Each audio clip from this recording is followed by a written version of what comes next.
Peygamber Sevdaları platformu olarak geleneksel hale gelen ve her yıl Nisan ayında Türkiye'nin dört bir tarafında yüzlerce merkezde kutlu doğum etkinlikleri düzenliyorduk.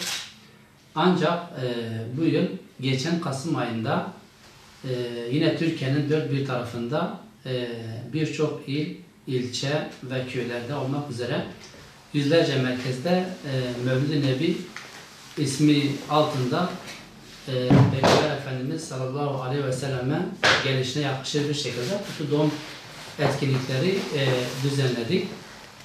Yine Peygamber Sevdaları platformu olarak bu yılda Nisan ayında Peygamber Efendimiz sallallahu aleyhi ve sellemi anmaya ve anlatmaya devam edeceğiz.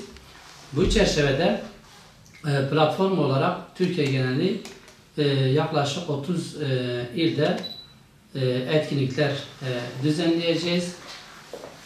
Bu etkinliklerimizi Hz. Peygamber'i anlama ve sünnetini yaşama şeklinde olacak. Özellikle İstanbul, Diyarbakır, Batman, Şanlıurfa, Gaziantep, Van, Bingöl, Elazığ gibi büyük illerde bu etkinlikleri düzenlemeye çalışacağız.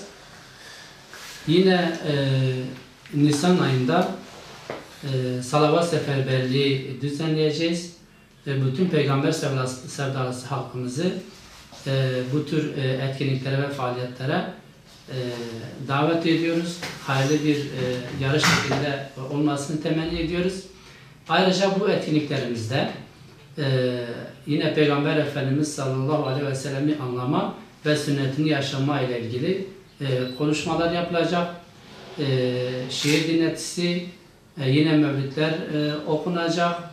Yine Peygamber Efendimiz sallallahu aleyhi ve sellem ile ilgili birbirinden güzel ilahiler seslendirilecek.